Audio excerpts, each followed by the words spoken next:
you just send that Discord notification?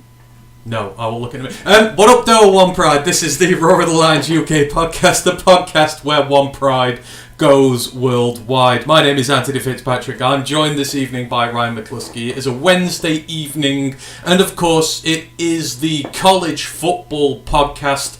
You must be kidding me.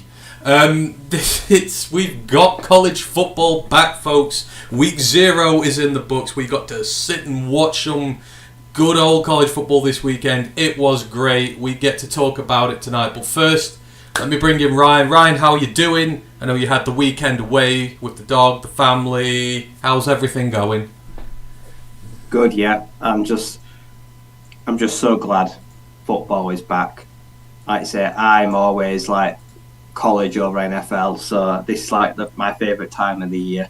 And yeah, week 1 is upon us. Week 0 is already in the rear view mirror, but it did not disappoint at all. No, we're going to talk about there's some great games. We're going to talk about some teams who have really piqued my interest there.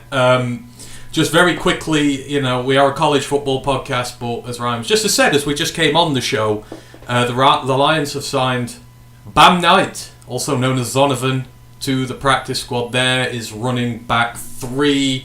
We're fans of Big Bam there. That's a good sign. Just very quickly, right? That's a good sign for the Lions practice squad. I reckon we'll see him this year. Yeah, I like that pickup. That's good. Like I say, it can be a special teamer, but also as it stands right now, there is no running back 3. So if Craig comes back, it is some genuine competition for him to be activated, potential to 53. So I didn't think he'd clear waivers. No, that was a weird one, but yeah, big piece of Lions news to start there. But we are a college football podcast, and we're going to be talking college tonight. If out big does happen with the Lions, we will mention that. But just big shout out to everyone who's joined us this evening. I've seen Elisa De Lorenzo is in the YouTube chat. She says hello. Ryan and Antony in the Twitch chat. We've got a few guys in. Big Aries is in the building. Says FTP, absolutely. Dan Pask is in the building as well. Mike the Marine is in there. Hope you guys are all doing well this evening. Did you get to watch any college football at the weekend? Who piqued your interest? Any players that you liked? Put all your comments in. We will discuss them this evening. Let's get all the housekeeping out of the way, and let's just dive down into it, because quite frankly, I'm looking forward to talking about college football after an entire off-season of previewing it. We finally get to talk some. So Roar of the Lions UK Discord, if you want in, let us know. We will send you a link. Main podcast, we will be back on Monday. As always, we are doing our pre-season predictions show. So come and find out how many wins in double digits we're all predicting for the Lions this year, because that's where it's going to be, folks, because this is going to be a good year. And then obviously you can see the pod we've just done previously this week as well. It was our prediction for the 53-man roster. We got it completely wrong, like a lot of people did, so nothing new there. Don't forget to like and sub to all that good stuff. YouTube, Twitch, all that. We really appreciate that. We had a lot of subs thanks to yesterday's stream when we were streaming during the roster cuts and roster pickups and all that. Thank you to everyone who joined. That video has had 2,000 views. So, that's by far the biggest and busiest video we've ever had. So we just cannot thank you enough for all the support you guys are giving us out there. We really, really appreciated it. And well done to Matt for holding that stream up on his own for the first hour and a bit as well. Getting everyone in there. Obviously, dude is a champion. We couldn't do it without him. Don't forget about Lions Nation Unite, Herman Moore's pet project to bring together the best in Detroit Lions YouTube content creators in one app. There you'll find us on. And don't forget, we are a Twitch affiliate. We are monetized on YouTube. All that good stuff. We have a tip jar. So if you want to help us that way, would be much appreciated. But, we just like having you in the building. Your company is the only thing we need. Right, let us crack straight on with it, because we've got a lot to talk about. Hey to Brandon Kenny, who has joined the chat as well on YouTube, says let's go Lions. Appreciate that. So week 0, we had 7 fixtures in the book that we had to watch. I got to watch pretty much everyone. Had some really late nights there. So we're going to go through them, see what happened and went off. And if you're new to the College Pod, which a lot of you will be if you've not been with us for these seasons before, the episode title every week gets named after a particular team. They may have done something, won something, been really bad, been really good, and we will always talk about them first. And somehow, somewhere, out of nowhere, I never thought I would be writing a title about the University of Massachusetts this season, but boy howdy did they put up a big shock this weekend to me and Ryan, who looked completely foolish after last week's predictions. Now, of course, we are talking about the UMass Minutemen, one of the worst teams in the FBS these last few years. They have barely won a game, let alone over other FBS teams. Playing against New Mexico State, Jerry Kill's bunch. He's heading into his second year there. Me and Ryan bigged them up as a potential dark horse in the CUSA, and they still might be, because this is an out-of-conference game. But UMass coming out with the 40 burger, winning against New Mexico State 41-30. Ryan, just before we go into this in a bit more detail, I mean, who saw a UMass 40 burger week 0 of the college football season? Because it was not this guy here. Nope. The Minutemen have struggled to put up 40 points in most of their home games last year, or on the road collectively. If you add up the points they scored on the road and away last year, collectively it's not that many. So to drop 41 week 0, catch a team cold that maybe started too sluggish, maybe looked past them as well. I feel like New Mexico State kind of came in and thought this one might have been a nice easy start for them. And yep, they got shown up. Their defense got unravelled and it got decimated for the most part. And they were playing catch up for the majority. Their offense could not dig them out of a hole. And yeah, not a good start for their CUSA dark horse potential charge. So quite the upset. Yeah, and we were talking about them reaching a bowl game this year, and this is bowl eligibility we're talking about here. This is one of the 6 that you would have thought they were going to win to kick-start the season, but this just did not go to plan at all. So, I mean, this was quite a low-scoring affair for the most part. So it was 13-10 to UMass going into the fourth quarter, and then things just went crazy. 48 points were scored in the fourth of this one. Both teams went crazy. Now, ultimately, the game comes down to turnovers here.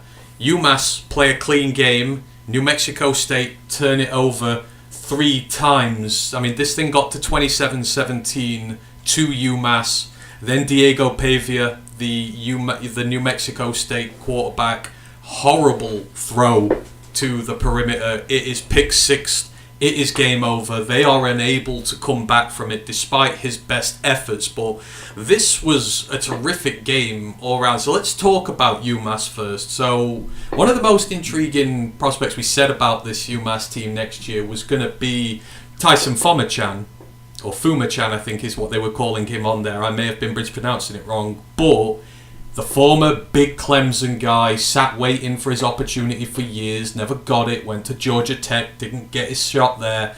Last roll of the dice here at UMass, and I mean, 10 of 17, 192 yards in the air, didn't throw a touchdown, but didn't throw a pick. And on the ground, he rushed 17 times for 96 yards and a score on the ground. You know, for a team like UMass, and, you know, we've seen it with some of these other lesser teams as well, especially last year, to have a quarterback who comes in and shows that steady sort of confidence. He's probably a lot better than a UMass quarterback has a right to be, but he's not earned that. You know, he's had to go there for a reason, but not turning the ball over. You know, he's experienced in college, playing a clean game, playing good on the ground. That is the type of player who can give a team like UMass something to build on this season, and they looked a lot better with him in there. The offense, they were running end arounds. They got 2 of them, 2 touchdowns from that. A lot of motion, a lot of movement, using the rushing quarterback, using his ability there. This seems to have been a move that, you know, so far is paying off for them, and he looked really, really good. Yeah, and I remember when we heard about this, I did roll my eyes at this transfer. I thought, I don't like the fit, but yeah, like Were the numbers emphatic? No. Did he light it up? No. But he, like you say, didn't turn the ball over. He extended drives with his legs. As like you say, there were some crucial runs there to keep drives alive that ended up in points and not ended up punting. And yeah, he moved the chains consistently and he controlled the clock fairly well. So as far as debuts go, it couldn't really have gone much better for him. Like saying it did help that field position that he was given to in the fourth quarter, well, was pretty favourable. As you said, yeah, he was given good fields to work with. And in the end, yep, he did the damage mainly on the ground. But through the air, he picked his shots very carefully. Like I say, he didn't take too many risks, didn't force any throws. But yeah, it's maybe a sign of things to come. He will grow in confidence from this performance. He felt nervy at the start, the first 3 quarters, like he did not want to make a mistake. So he didn't take some shots. Decided to like second guess himself a little bit. But as you said, he's very inexperienced. Actually, he's been around a couple of years, but he's really not had the chance to play because when you look who he's been sat behind for the last few years, those opportunities were very sparse. So yeah, this could be a really fairy tale story for him this year. Even for the Minutemen, like you say, he could really give them something to cheer about this season. Yeah, and you talk about it's all about guys stepping up. So in the running back room, Cameron Adams, 75 yards, 2 touchdowns. He's a third-year guy out of UMass who's not done much up to this point. And, like I said, they started using him in motion, started using him better. The offense actually looked fairly clean. But we know with Don Brown teams, he's not called Dr. Blitz for no reason. It's the aggressive defense. You're trying to get it in there, and that's where ultimately you're sort of looking at this game and they win it. So you've got the big 310-pound sort of nose defensive tackle Billy Wooden. He had a massive sack in this one. 2 quarterback pressures, getting pressure off the interior. Then on the edge, you've got Zukudu Igwenagu. 1 sack, 1 forced fumble that ultimately turned the ball over. You've got your D-line under him, creating plays, creating pressures, forcing New Mexico State on the back. And then in the secondary, you got Isaiah Rutherford. Terrific game for him. 2 tackles, gave up just 1 reception on 4 targets for 1 yard, and he's the guy who gets the pick 6 that kills the game. You look at this and you kind of see, because it's only, he's not been there long, the defense is becoming what he wants it to be. These are his bread and butter sides. It comes through the D-line. And yes, it is New Mexico State, who themselves are still building. But UMass have not done this against some even really bad teams in the last few years. You're starting to see his blitz philosophy come through and ultimately creating the turnovers that win them the game. Yeah. The turnovers, the fourth quarter meltdown, it was forced as it like they let the game go. New Mexico State, they forced errors. Like I said, they rushed verbatim into these errors, these errant throws, these bad judgments. So they were not gifted. They were not on a platter. They went out there and they did earn them. And majority of the time, 90% of the games this season, they won't be favoured. But that works in their favour. They like being the underdog. He likes his sides to be written off or be the underdog. There's no pressure on them, ever. So they can go out there and they can play pressure-free football, and that means they can take risks. Like I say, they can send a house. He can blitz everyone, send guys off the corners and safeties, and he's willing to take risks because they do yield rewards. So, yeah, they're a good fit. Like I say, he's someone that he's going to want to try mould this team into what he thinks it can be in his style. Because, like I say, he's so experienced.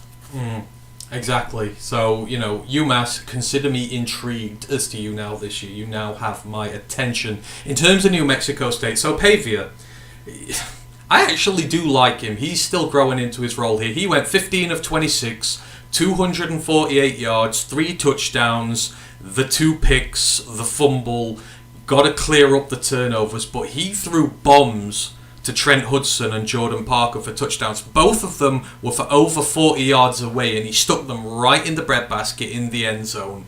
They looked fantastic. Trent Hudson himself, 2 receptions, 63 yards and 2 touchdowns, so every pass he's catched this season, he's got out there. And then on the defense, they need an edge rusher to stand up this year. They also need more pressure. Nikhil Webb-Walker, 2 quarterback hits, 3 pressures, 5 tackles, 4 run stops. Good start for him there. But, I mean, this is an example. And it is the quarterbacks who've done this. So Pavia, like him, but you've got to clear up those turnovers. You can see the innate ability that he has, but you've got to stop with the boneheaded plays, especially when you're at home against a team like them.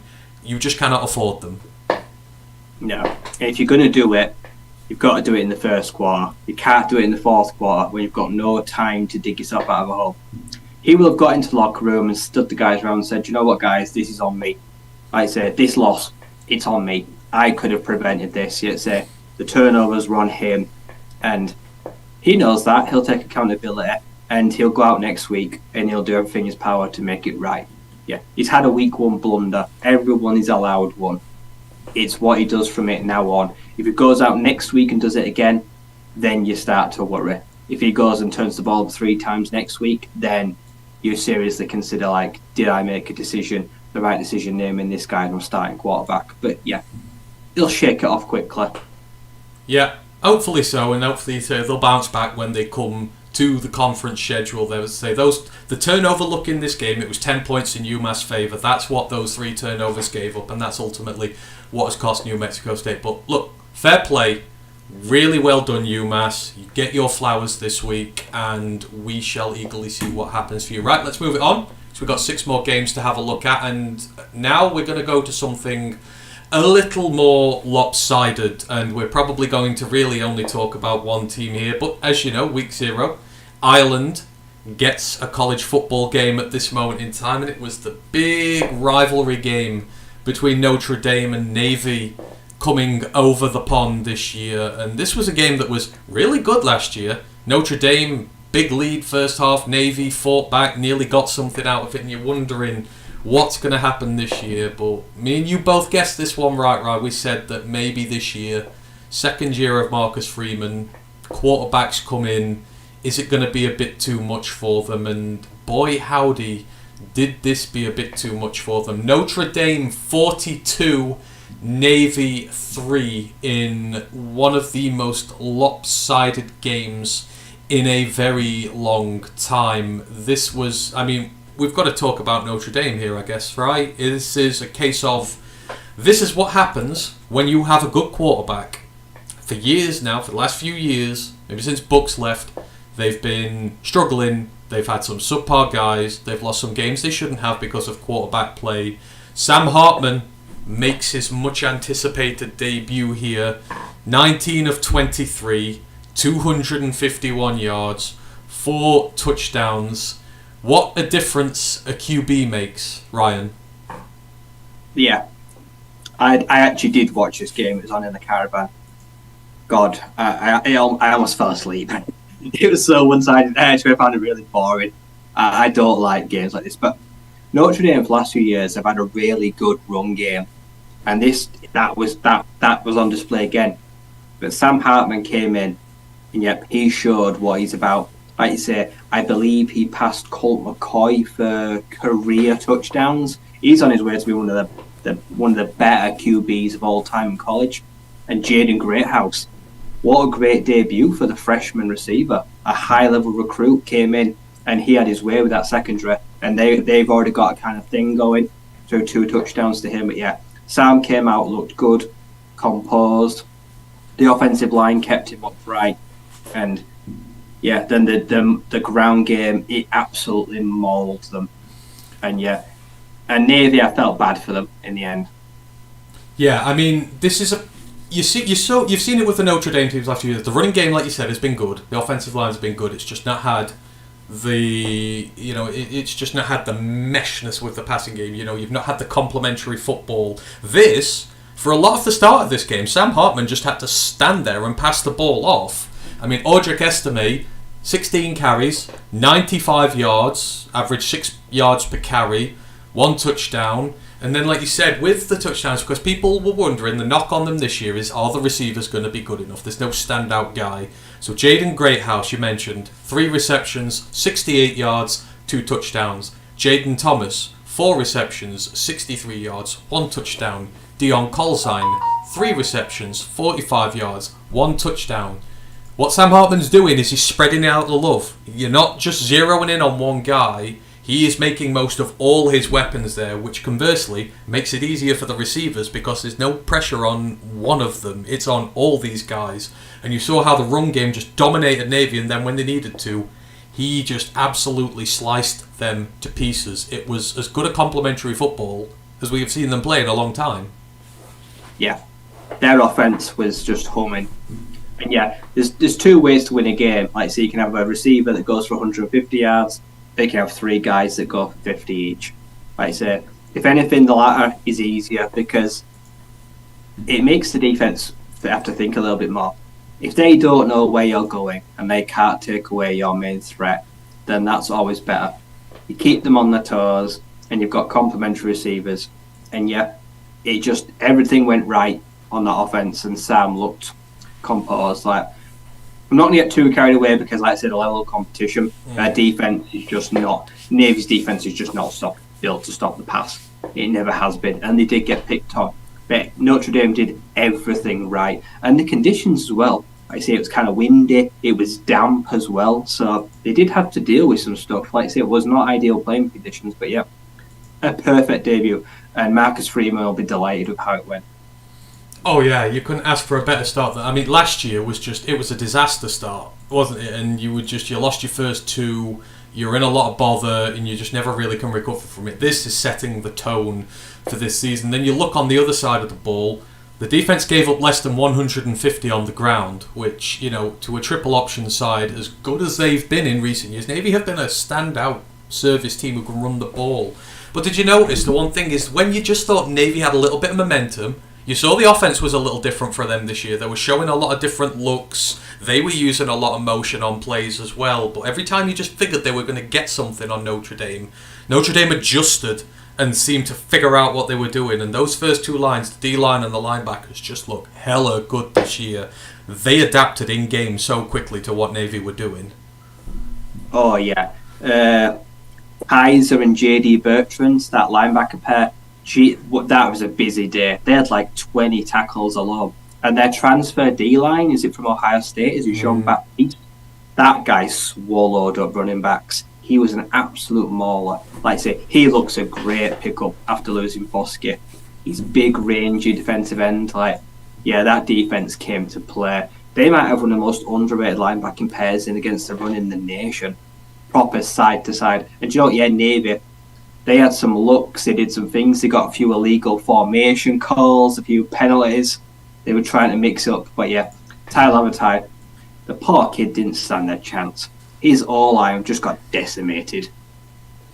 Yeah, it was not a good day, and he took a knock. He was out injured for a little bit. I think he broke his knee brace. It just never got going for Navy. The midshipmen sunk in Ireland, as it were, but well done to Notre Dame there. Now, let's move on to another big team playing Mountain West opposition, who I'm going to be a lot more critical of this time because people are giving them love because they've got a good quarterback, but the same problems with them still remain. We're talking about USC, of course, the Trojans, everybody's darling this year. Caleb Williams, he's the man. Taking on the San Jose State Spartans, it's Pac-12 versus Mountain West. The USC Trojans come out 56-28 winners, and I watched this good game, and I will say for the first half of this, San Jose State, and for some part into the third quarter, were well in this game. But I mean, we've got to talk about USC in two parts here, I guess. Right, the first half.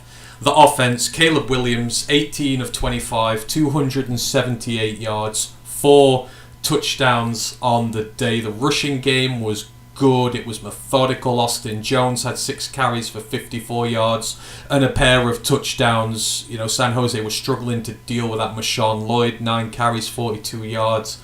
They were averaging some really good plays there, but the receivers. And I know this one you want to talk about in particular because you mentioned him last week, but Taj Washington, 2 receptions, 85 yards and a touchdown.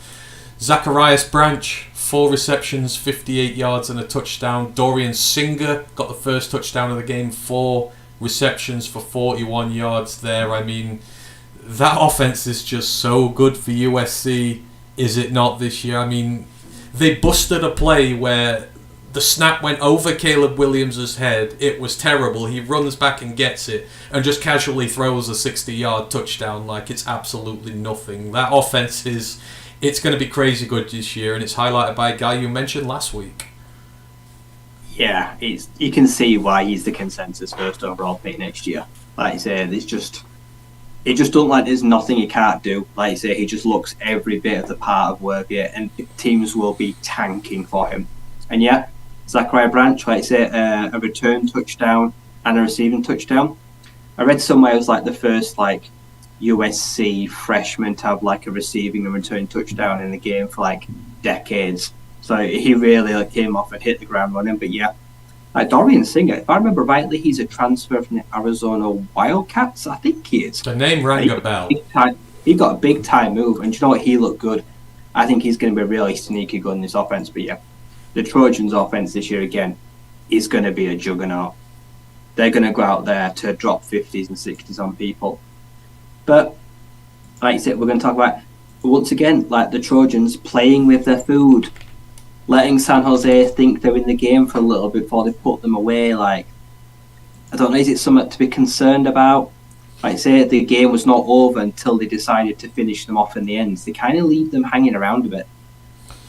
Yeah, and so we'll switch on to the flip side of this. So USC looked great, offense was great, but this defense, man, Lincoln Riley cannot create a defense to save his life.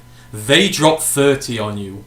And if you remember with San Jose State when we did the previews, their defense always great, really good. The offense is a little bit of an issue for them at times, and it's not great. They put down 4 touchdowns on them, 3 in the first half, where they are well in this game. And I tell you what, man, I really like Chevan Cordero. He had a really good game. He went 21 of 38, 198 yards with 3 touchdowns. They had success on the ground. Quayle Conley had 6 carries for 108 yards. Now, I know there were some big ones punctuated in there, but still, 18 yards a carry on average for him. Kyrie Robinson got a rushing touchdown on there, but star of the show, a previously unheralded 5th-year receiver for San Jose State, who's only had, I think it's 29 career receptions or career targets in his career before this season. Nick Nash, 89 yards, 3 touchdowns, turned that USC secondary that has some really good players into it into Swiss cheese. And Chevan Cordero, very efficient on the day. They didn't pick him. There was, in terms of turnovers, there was 1 lost fumble from San Jose State. They recovered it. They had a clean game on offense. Didn't turn it over. Nothing from USC there. They did commendable, especially in that sort of first 2 and a bit quarters where they were in this game and there was something to be had. And if I'm them, yes, USC have run away with it at the end, but I think there's a lot to be positive about for them this year and a lot for USC to be worried about with that defense, because you shouldn't be giving up 4 to them. Oh yeah, the Spartans will come out of this game and they'll be delighted. About that offense, not all losses are equal. Like you say, they did not get blown out. All the scoreline flat as USC, greatly. Like I say, a plus 28 win. Like you say, for 2-3 quarters, this was like a 1-2 score game, and the Spartans were hanging on in there. And yet, in the red zone, they were super efficient. And if USC is shipping 28 to them, what can Washington do? What can Colorado do? What can UCLA and Oregon do in terms of that conference? USC can't outscore everybody. There will be a time where they do get stifled and they do get shut down, and they will have to rely on that defense. And if they can't rely on it against, a group of 5 team, and their offense has to bail them out and make them look flattering, then that is worrying, yeah. Like I say, they should not be conceding that many points to a team of, with no disrespect to Spartans, of their caliber. Yeah, the Spartans will be delighted. They will have not expected to been so efficient for 2-3 quarters on offense. They will now go into their in-conference schedule and they will expect to be able to do the same thing to much lesser defenses. So they've set themselves a high bar now on offense. Yeah, absolutely. But so we know what USC are going to be about. But, I was impressed with San Jose in this. I thought they showed up really well against the hardest fixture they'll probably play this season. I'm intrigued to see what they do now when they go on the road. Like I say, clean game pretty much in terms of the turnovers. That's positive, not to give that away. To get 4 touchdowns on them, really well played. But USC, you not convinced me yet. Caleb could be as good as he wants, but until you start not making him have to score 30 plus points a game to win, there's going to be issues there. Right, let us move this on. And where are we going to go next? You know what? There's one I want to talk about next, because this team, I have a lot of love and admiration for them after this weekend. We're going to talk about the Hawaii Rainbow Warriors. We like Timmy Chang. He has inherited a hell of a job there with Hawaii, what he took over. We've documented it highly on our podcast. The last regime was toxic. He was left with no players. He is rebuilding a team from scratch, which struggles to be good at the best of times. And they go and play Vanderbilt on the road. This was a Vanderbilt team who they played first game last year, week 0. Vanderbilt actually went over to Hawaii, dropped 60 on them as well. And you're thinking, oh boy, we've got some issues here. They're in a little bit of bother. Hawaii, they make the return trip over to Vandy this time. And I tell you what, they were not so far away from causing an upset in this one. This one finished Vanderbilt 35, Hawaii 28, and maybe the most famous play of this game, the 0-yard punt, where the snap was too high, the punter had to run it back, the punt got blocked and then taken out, and it was a net 0-yard punt. You don't see those very often, but I mean, this was such a plucky Hawaii side, and you can see this starting to come together. So Vandy, really good start to this game. They were hitting Hawaii on run plays left, right and centre. There was an 80-yard touchdown that went in there. Hawaii gave up 21 points 4 seconds into the second quarter. They'd given up 21. So for basically 3/4 of this game, they kept Vandy down to 14 points, stopped a couple of 2-point conversions as well. It was 21-7, and you're thinking at that point, uh-oh, they're in a little bit of bother here. Maybe Vandy are going to just, collapse them at this point. Then Braden Schrager mincemeats the Commodore secondary, hits Stephen McBride, the wide receiver, for a 45-yard touchdown. You're starting to see this Timmy Chang run and shoot offense come to life, where they hit you with the run, then they hit you big downfield. Schrager did get picked on a 2-pointer after that, and then the game sort of settled into a little bit of a flow. Vandy scored again, and at the start of the fourth quarter, it's 35-14 to Vanderbilt. And again, you're thinking, oh, they're going to rack up some garbage time points here. This might be over. But then Hawaii get a touchdown. Then they force a turnover on downs. Don't know why Vandy are doing that at this point, but they forced the turnover on downs. Then they get another touchdown. And at this point, Shager's cooking Vandy all over the show.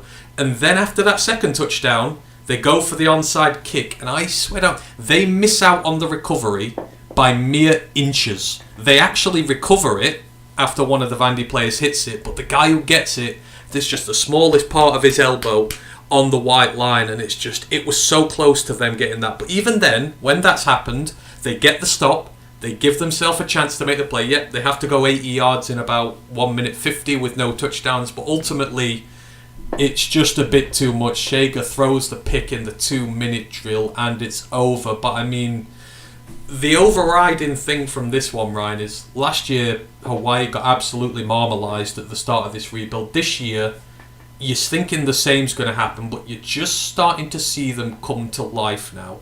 We talked about the trenches.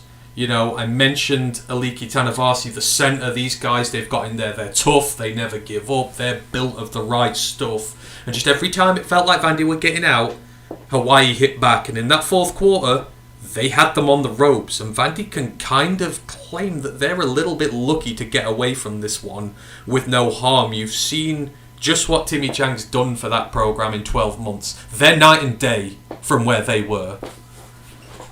Yeah, it's not often you can make a direct comparison between 2 straight years.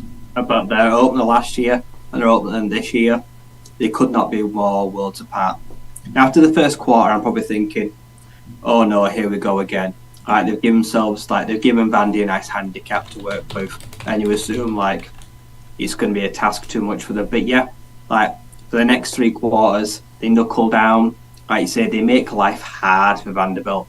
Like you say, yeah, they fronted him a few points, but yeah, they never stopped trying. And in the end, they came incredibly close to making it quite uncomfortable for them. And they could have almost drawn level, like you say, if a few different things go their way.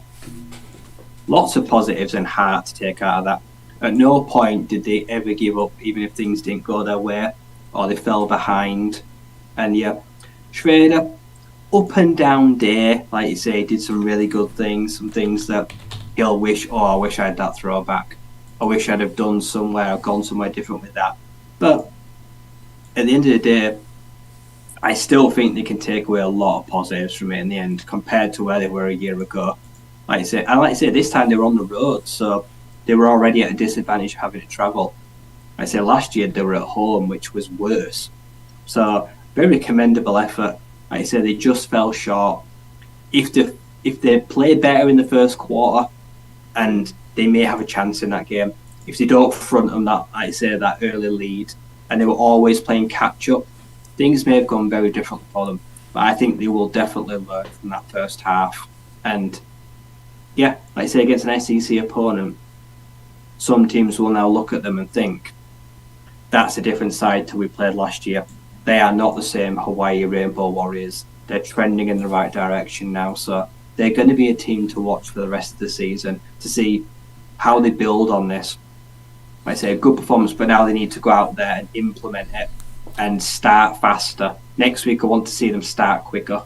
And we're going to talk about them again later because they are in this week's first of the season pick watch, the fixtures we are going to talk about. So this is not the last you're going to hear, but just in terms of how well Hawaii did in this. So Braden Shager, 27 of 35, 351 yards, 3 touchdowns, 2 picks. Now bear in mind the picks, it's on a 2-point conversion and in a 2-minute drill trying to save the game at the end. So you can kind of maybe forgive there. The running game's where they need to get better. It was 18 carries for 53 yards. They did have 1 rushing touchdown, but it was from a yard out. But I mean, they seem to have found themselves some receivers. So Stephen McBride, the guy I mentioned, 7 receptions, 98 yards, 2 touchdowns. The first one, he absolutely torched some poor Commodores cornerback. For, I say it was about a 47-yard throw in there, and there was another in red zone offense where he just got so much separation. And then you had the star of the show, Pafeli Ashlock, 7 receptions, 127 yards, and a touchdown himself on the day. So Shager's there, he's got his targets, just got to get that running game going a little now. And the defense came to life. It struggled early, but it adapted. You had Isaiah Tufaga, the linebacker, 8 tackles and 2 sacks on the day for him. Andrew Choi, the D-lineman, he had a sack as well. They had 3 altogether. Peter Manuma, so he was the guy I told you about in my team of the week last year. He was the really good freshman, like true freshman safety for Hawaii last year. Had a really good game on debut against the Commodores, but he had a quarterback hit in this, came back and blitzed. 5 tackles on the day, no receptions given up. A really, really solid start for him. So he's blossoming into a really good player for this Hawaii team. But they're just starting to bring it together, right? Like you say, they've got the quarterback now. They've got the receivers. Got to get a little bit better with the running game where you're getting production out your defense. And more importantly, they are standing up to SEC guys. We can take the mick out of Vandy all we want, but this is still a good level of competition. And yeah, you've got to sort your run game aspect out on both sides. But overall, they're in a lot better position now, and you're starting to see them flourish. Yeah, and to be fair, Vandy, they've improved too. 3-4 years ago, Vanderbilt were a laughing stock. They were the joke of the SEC. They were the butt of the joke. But the last few years, they've got better. They've not bridged the gap yet, but also they're getting closer to being a little bit more competitive in the SEC. So, yeah, it's not. You can't just say, "Oh well, Hawaii expected to lose." Like I say, it's an SEC team. Yeah. Oh, but yeah, like I say, Vanderbilt are a credible opponent, and yeah, Hawaii gave a good account of themselves. Like I say, all they need to do is more complimentary. Like I say, they can't ask Shader to do it all because then, like you say, mistakes will happen. If he's backed into a corner where he's got to throw it to get out of trouble, got to be able to rely on the ground game. So this week, they need to work on that. Establish the run first, and they will have more success later on in the day when the defense is tired out and respects the run. And I tell you mentioned Vandy, but I like their quarterback. AJ Swan, he's the guy there. They don't normally associate with quarterbacks, but last year, what was he? 10 touchdowns, 2 interceptions on the year, kept it clean, just over 1,000 yards, sort of worked his way in. I mean, in this game, and yes, it is Hawaii with respect, but 19 of 30, 258 yards, 3 touchdowns, clean game, no picks, no mistakes. Will Shepard, the wide receiver, had 2 touchdowns, 68 yards on the day. They've got a quarterback who is good. He is responsible with the ball. They just 2 picks in last season and the first one of this. They might just have themselves something there because they ran the ball well. I mean, it doesn't show on the stat sheet, but they did when they needed to. They also make the big plays downfield. They had 2 wins in the SEC last year, and you won't bet against them doing it again this year. He's a good guy at quarterback. Yeah, last year was only a small sample size, but this year we're going to see a full, well, touch wood, we're going to hopefully see a full slate from him and see what he can do across 12, maybe 13 starts. I say they're going out. They're there now to try to get to bowl games and win bowl games. They're not there now for making up the numbers. No, absolutely. So well done, Hawaii. Really, that's all we wanted to see this weekend was the fight. See the team getting better, and man, oh man, they did. So I'm really looking forward to seeing what they do next week. And as I say, we're not done talking about them. We will come back to them in a little while. Right, let's move it on and to a team that nearly caused an upset, to a team that did cause an upset on their debut in the FBS. We didn't say they were going to win last week, but we hinted that if there was going to be an upset, I mean, obviously UMass are out the equation here, but this is where it would be. Of course, we're talking about Rich Rodriguez and his Jacksonville State Gamecocks making an in-conference debut against the UTEP Miners. And we said UTEP do not travel well on the road. Jacksonville State, they come up, they've got a good running game, but they've got questions in the passing game. You wonder how the defense is going to do. Of course, Rich Rod redshirted all those guys in their team last year to keep their eligibility up. A lot of them have not played in a while. This was a very big defensive slugfest, but they came out on top. Jacksonville State won 17 points to 14.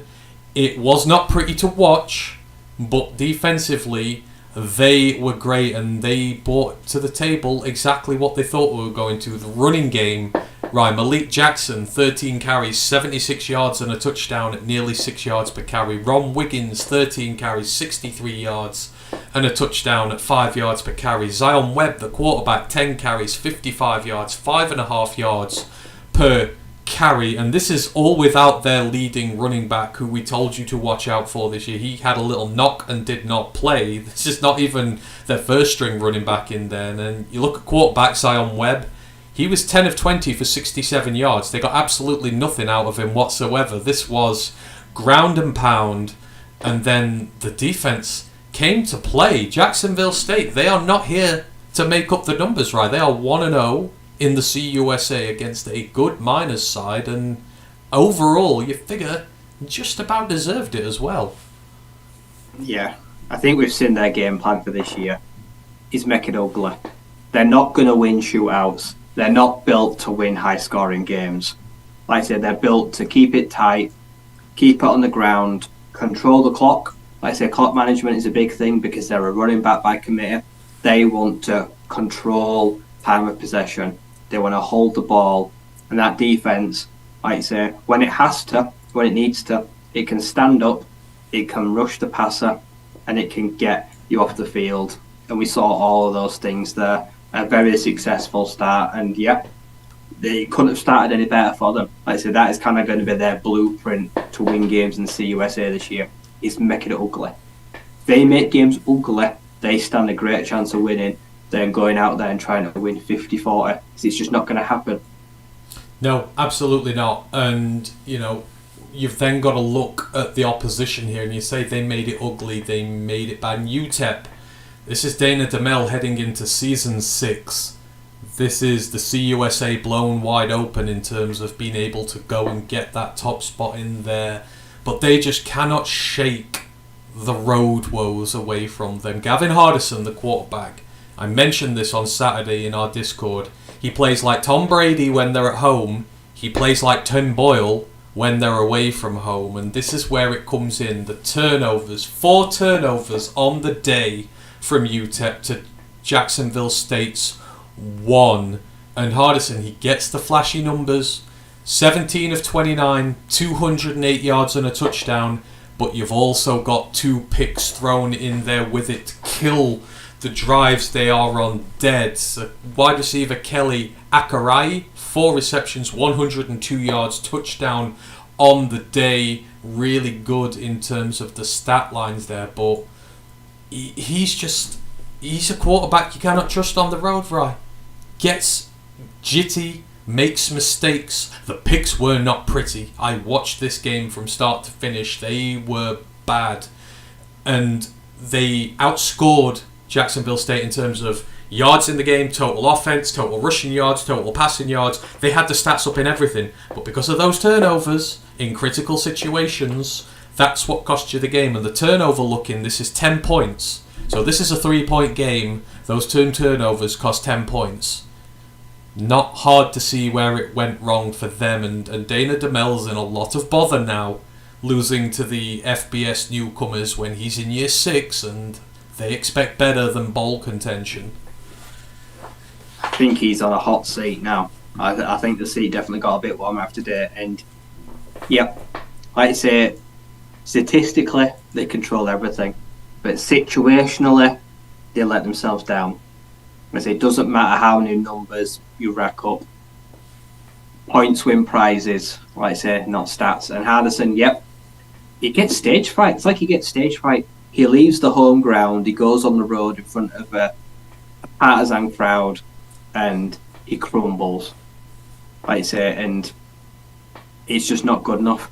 You can't have a quarterback that you can't trust on the road and that just plays totally different outside of his home stadium. So they're going to have a real hard think about whether they go home and road quarterbacks. They try someone else for a quarter next week. Like, his job is very much under threat. But yeah, turnover margin. If you can play bend but don't break defense like the Gamecocks did, like give up all the yardage but buckle down in the red zone or take the ball away, you will win games, and it does not matter how many yards you give up. If you beat them out of the red zone and you take the ball away, and turnover margin is going to be huge in the grand scheme of their season. If they're in the plus territory most weeks, they'll believe they can win the games. But yeah, a terrible start for UTEP, who, like I say, probably had high hopes for this year, and well, that's kind of derailing them already. An in-conference loss week 0. Yeah, and it's just not pretty. Averaging about 4 yards per carry on the ground, which is meh. It's fine if you've got the good passing to go with it, but when you're turning the ball over, you just can't do it. And this was, like I say, this was the definition of ugly. This is going to be a lot of Jacksonville State games this year, but they are going to run teams off the ground, and they also defended pretty well against it as well. So that's where their bread and butter is going to be. So well done to to Jacksonville State. First ever game in the FBS, first ever win. Got to give them their flowers there. Right, got a couple more games to go through. One of the more unfortunate ones this weekend, because this could have been an upset. The only MAC team in action this week, the Ohio Bobcats. We had such expectations for them, but they're on the road at San Diego State, who at least I did. I put them in the Mountain West Championship game this year. I know we've put Ohio in the MAC Championship game, so possible champion versus champion scenario here. And I've got to say, Ohio did themselves a whole lot of justice in this one. San Diego State won. It ended up being 20 points to 13. But what you have to take into account here is the guy that we were all waiting to see, Curtis Rourke, got hurt in this game. He got taken out of the game despite saying that he wanted to come back in and play. And this is where the game flips, because early on they're trading field goals. San Diego State do get a touchdown in the second quarter, but then there's no score in the third. This is again very defensively attritional, and then San Diego just pull it away in the fourth. But I mean, Curtis Rourke, the injury here, we don't want that. He's just coming off a bad injury.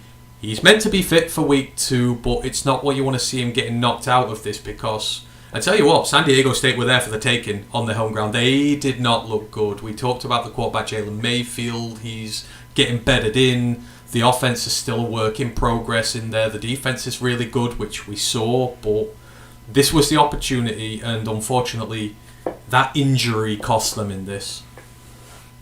It's a weird one. It feels like, did they make a business decision? Did they give up on this game and hold him out from returning to live again another day? Like, say, this game could have been won, and he wanted to go back in, didn't it? I saw him like warming up the arm on the sideline. Yeah. He was throwing balls, wasn't it? And they decided not to let him return, which was kind of odd to see, to be honest. It was, because he was 8 of 10 for 75 yards. So backup CJ Harris comes in. He's 18 of 42. 203 yards, a touchdown, 3 interceptions. He comes in and keeps turning the ball over. And again, this is a case of a team who they were a lot better. So Ohio, 26 first downs to San Diego's 15. Third downs they were better. Fourth downs they were better. Many more total plays in there. Time of possession, 5 minutes more on the field, but the trouble is, it comes down to, once again, the turnovers. This guy threw some really bad picks, and the turnover look, again, 10 points. The turnovers cost you, and the 3 picks just stop you from getting anything going here. And like you said, it's the backup struggling, the guy's ready to play. This feels like a huge lost opportunity for Ohio. Ohio win if Curtis Rourke plays that whole game. I can feel pretty confident in saying that. Like I said, the backup was never ready. Like I said, sometimes you get 2 types of backups. The starter goes down mid-game and they go in, and the adrenaline kicks in, and they steer the team to victory.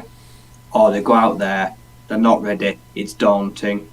Rabbit in headlights, like CJ Harrison, and make some terrible decisions, which in the end cost his team the game. No one's going to hold it against him, but as a backup, you've got to be ready. You can't go in there and do that. You've got to be able to be called upon. So, super frustrating, like saying, San Diego State, like I say, can count themselves pretty lucky that Curtis Rourke never returned. No, they can't, because it just looked disjointed. So Jalen Mayden's the starter at quarterback from this year, so he's working his way in. He's 17 of 27, 164 yards, 2 touchdowns. He rushed for 24 yards as well. Fairly inoffensive day from him in the grand scheme of things. Mark Redman, 5 receptions, 62 yards, 2 touchdowns. But it comes back down to the defenses again here. On Ohio State's side, Sia Bangura, the running back on Ohio's side, 15 carries, 65 yards, just over 4 yards per carry. So you're getting a little bit. Sam, I cannot pronounce his name. I'm sorry, Junie, if you're listening to this. But Sam Wiglius, 10 receptions, 103 yards on the day. So they had a 100-yard receiver in there. Miles Cross got the touchdown. But again, this is very defensively attritional. San Diego State, we know they've got a good defense. You got 3 picks from the quarterback. There's a couple of fumbles as well. When your offense isn't performing well, you just keep turning the ball over enough so that 20 points wins you a game. And that's ultimately what it was for them in this. It was a missed opportunity for Ohio. Defense stepped up for San Diego State. Yeah. I'd love to see this game replayed, like you're saying, everyone fit. Yep. A defense that was opportunistic. Like I say, they capitalised on turnovers. In the end, the offense, it didn't really have to do anything, did it? No. Because Ohio was not threatening. They literally just sat, parked the bus, and defended their minuscule lead. So they were happy to win. but they would have been enamoured with their performance. They were just happy to get it out away and go 1-0. They'll expect to play better.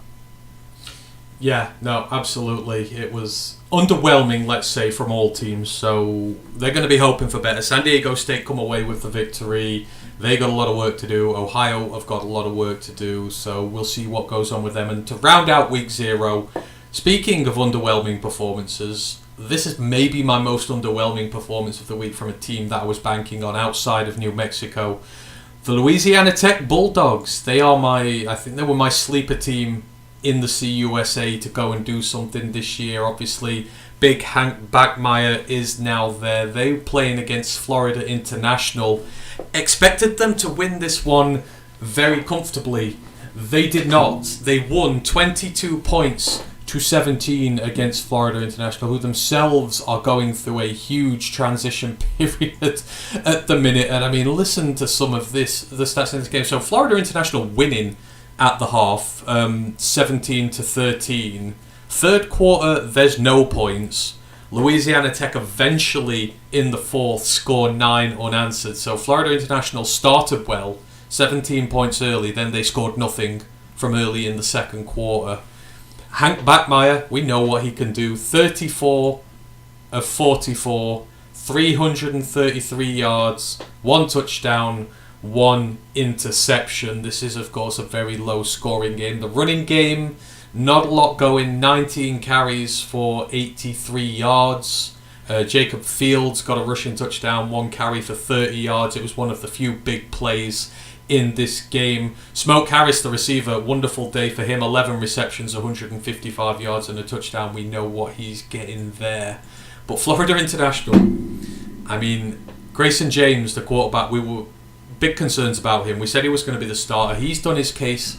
No good at all. Ryan, get these stats. He was 5 of 14, and I don't know how you can beat this. 5 of 14 for 4 yards and an interception. That must be the worst quarterback numbers I've ever heard put up before, even in a small sample size there.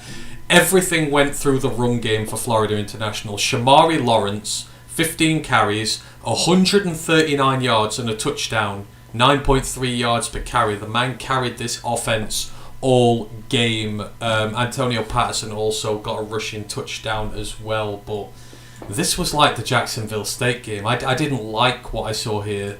You know, Louisiana Tech's run game was not great either involved in this, and this was underwhelming. I think, is this a case of them just having the jitters to start a season? You know, they are still working out a lot themselves, and it's a poor team they're up against who's maybe dragging them down to their level, but this was just poor. And Grayson James, my God, he's probably not going to see the field again this year if he puts up numbers like that again. Yeah, this should have been one of the best games of the weekend, and it was probably the weirdest. I get Louisiana Tech because, like I say, the amount of transfers they've had come in is massive. And I'm pretty sure Hank Backmeyer, like you say, he moved the ball incredibly well. They marched up and down the field. But in the red zone, they were bad. Like I said, their run game did not help them. They did not score many points. He completed passes to like 11 different receivers. It was something like that. Loads of people caught a ball. Interesting to see, DeColdis Crawford did not. And he's not on the depth chart. I'm not sure what's going on with him there. Like I said, I'm not sure if he's going to be around long. We're going to have to see how quickly he earns reps. But Smoke Harris, I think they've got a gem in that transfer receiver. The guy looks like a stud. Fun to watch. But yeah, I think it was growing teething issues with them. Like I said, because they could march up and down the field at a whim. I said 333 yards. Going for the air, I think Hank is going to have a good all year in Louisiana Tech. On the other side, yep, it was like a scarecrow quarterback, just a glorified handoff merchant. And when he was asked to throw the ball, his completions were less than 1 yard per completion. How'd you get 5 completions for 4 yards? I don't get it.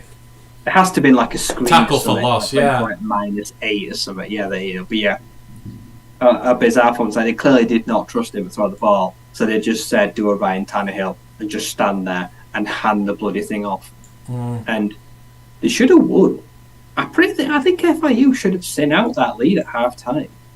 Like I say, the third quarter totally nullified because their quarterback was, well, useless and ineffective. But I think they should be frustrated they didn't win. So like I say, Louisiana Tech really did not do anything special to win that game. They did not score heavily. And despite all the fancy numbers and all the receivers caught a pass, they did not punish the FIU defense at all. They just racked up a lot of yards. Yeah. But they were ineffective in the 20s where it really mattered. So for what I thought was going to be one of the best games of the whole week, it was crap. Like I say, I think they're just glad, LA Tech are just glad to get out of there and survive and just forget the whole thing and move on.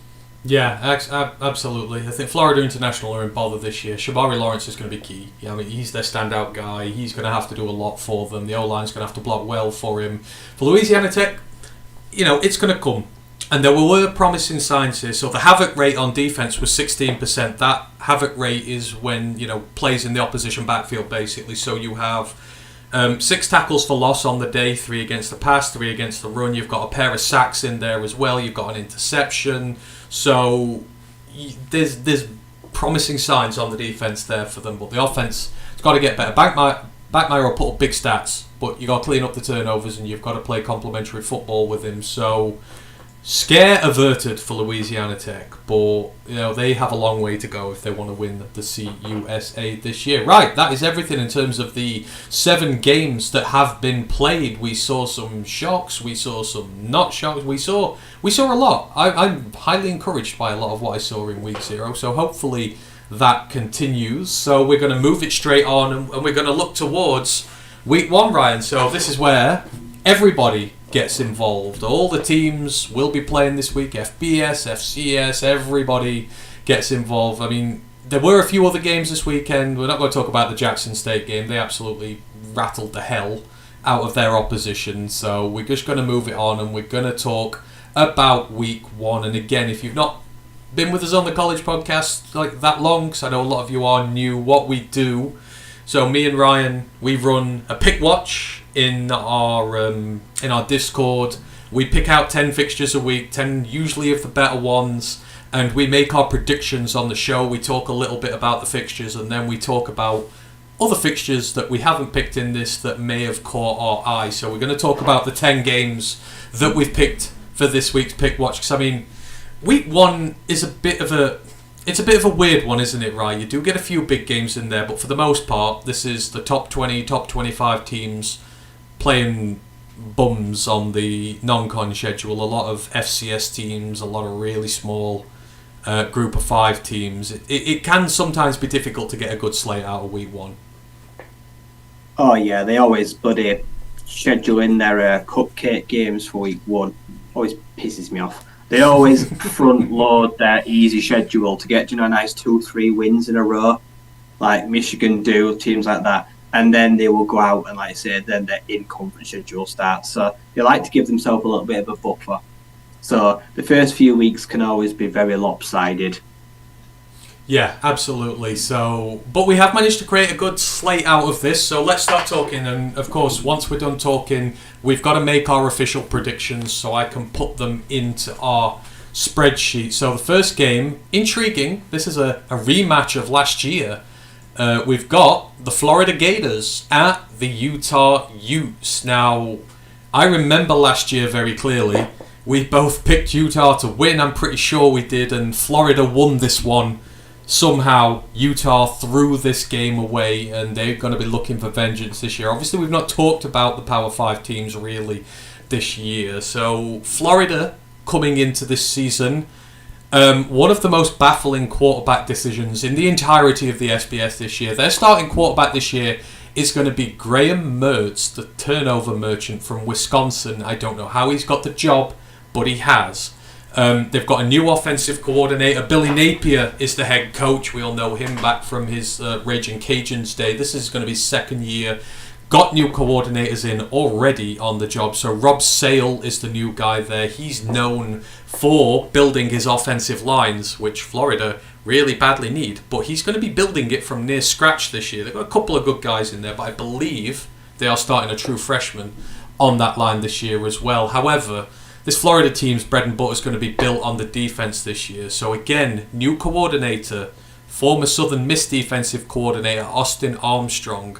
He's known for his defensive lines. That Southern Miss D-line has been a monster and a menace for many a year now. And he's also been a linebacker coach for Nick Saban at Alabama. And they have a lot of talent on this Florida defense, which hasn't always been utilized. So on the edge, you've got the star guy, Princely Umanmielen. I mean, he's going to be an NFL starter one day in the near future. You've got Tyreek Sapp on the other side. He's coming into year 2. Insane high ceiling with this guy. As I say, just starting to tread water, just starting to get there in the league. They've got some great DTs out the portal. They brought in Cam Jackson from Memphis. You know, this D-line has the potential to be really good this year. We know what they're like at linebacker. Yes, they've lost Ventrell Miller. Yes, they lost his best general as well last year. But Florida's a linebacker factory. Year upon year, they do well. And like I said, the new DC has worked with linebackers for Nick Saban. You would not expect anything to go there. The secondary, you got some new guys coming in, but Jason Marshall Jr., stud corner. He's going to be an NFL corner one day. He might even go day 1 in a draft in the near future. And they've got some really high-level recruits. You've got a big class coming in this year for them. So there's a lot of talent ready to be developed there. On the flip side of the ball, you've got Kyle Whittingham, the Utah Utes. I mean, he's made them a powerhouse and an underappreciated one who people just seem to ignore all the time. You're coming off back-to-back Pac-12 titles. You've got 2 Rose Bowl performances there as well. But you've got problems this year. Cam Rising is coming off an ACL tear, and unfortunately, just before we came on air, before I'd already done this preview, it was told that he's not going to play this week. So you're not going to get Cam Rising. You are going to get his backup, who is, Junie put it in there, Bryson Barnes. I don't really know much about him. I've not had time to prep because I've only just found out about it. But you've got a star offensive line there. They're known for running the ball. They're known for protecting the quarterback. Cam Rising's had really good protection this last 2 years. The name you want to watch out for there, Sateo Laumea. He's a future starter on the right-hand side of an offensive line in the NFL. Can play at guard, can play at tackle. They've got some studs on there. They've got Brank Quita, the tight end. He will fill the void left by Dalton Kincaid, but he's also out for this game as well. So I got no goddamn idea who they're starting after him. The Utes defense, always terrific. They led the Pac-12 in sacks and tackles for loss. They were second in total defense. Really good against the run. Dominant on third downs. One of the nation's best teams controlling the time of possession on defense. But they've lost some big players. They lost their leading sackmaster, Gabe Reed. They lost the leading tackle for loss guy, Mohamed Diabate. Of course, they lost Clark Phillips. All these guys out to the draft. There's some big pieces missing. But they are bringing most of the defense back outside of that. So, I mean, this is very intriguing for our first matchup this year, right? This is 2 teams who will... I mean, Utah are going to try and run the ball first and foremost. That's what they do, especially with a new quarterback in there. The defense is good. It gets pressure. It does really well. And then you're coming up against this Florida team. The offense is going to struggle. Mertz is here unless we have some big breakout, and who knows, maybe he can. You've got Ricky Pearsall at wide receiver. You do have some weapons, but you've got an offensive line getting built. A weird quarterback situation. And on the flip side, you've got a defense which is packed with potential and ready to go, and we've seen what it can do. So this feels, to me, like this is going to be a very bruising battle of run games and who ultimately can come out in top on that. I don't know what you're thinking. What we're thinking, Utah, Florida. I'm thinking Graham Mertz is still Graham Mertz, and he is going to disappear after this year into obscurity. This is not the place to salvage his career.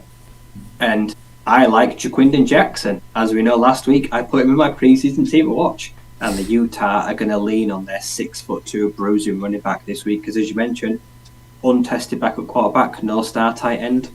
They're going to have to run the ball. And Jaquindon Jackson is going to get a whole hell of a lot of touches this week. I think Utah winner are going to squeak through an ugly one. I think Utah will just pip them, because I do not trust Graham Mertz as far as I can throw him. Despite my love for my former Sun Devil Ricky Pearsall, who could have a good year, Florida's quarterback situation, has kind of fallen off a cliff.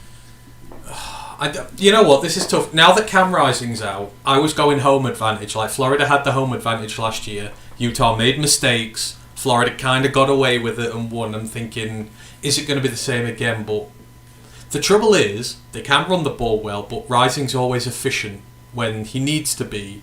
You know, it's all good having a running game, but if you've not got the efficient quarterback to back it up, that's when things start to go a little funny, and you are coming up against a really good D-line with some studs on it. This defense is very good. It's can Florida put up enough points to beat them on the road? I really want to say yes, but when I'm really struggling to say yes and I can't, no, screw it. I think Florida can do it. I think Graham Mertz is bad. I think they're going to rely on their running game, but I just feel like there's turnovers to be had in Utah here, and they've lost the spine of that defense. They've not lost much of it, but Clark Phillips was the turnover machine. Diabate I loved from the moment he actually transferred from Florida over there. You know, I have big things for him. I'm going to go a very narrow Florida win here, given those injuries that have happened. So, very first pick watch of the year, very first divergence. Right, let's move it on. Oh, this is the one where I'm intrigued. Are we going to go all in on them here? Stanford at Hawaii. We're back to talking about the Rainbow Warriors. We know what they're about. Shager at quarterback. They are run game needs work. They've got the receivers. The defense is all coming to part here, and I mean they're playing a Stanford team who are on life support. So Stanford, we've not talked about those in the preseason.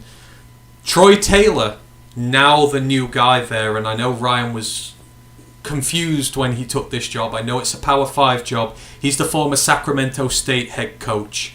Comes in, he's won 3 Big South titles in 3 years with them. He's an offensive guru. The team was averaging 43 points and 500 yards per game last season. Like I said, he's jump-starting a dead corpse this season. They haven't decided on a quarterback. Obviously, Tanner McKee's gone. They don't know who's replacing him, which, as we've seen with the Cardinals in the NFL, that's never a good decision. And with Alabama, who still haven't made a decision on it. They've lost most of their offensive line, which was bad. Might be a bad thing, but they've got no experience returning whatsoever. I think there's one guy on there. They've got no standout wide receivers. What they do have, and I didn't actually realise this, they have the son of Emmitt Smith on this team. His name is E.J. Smith.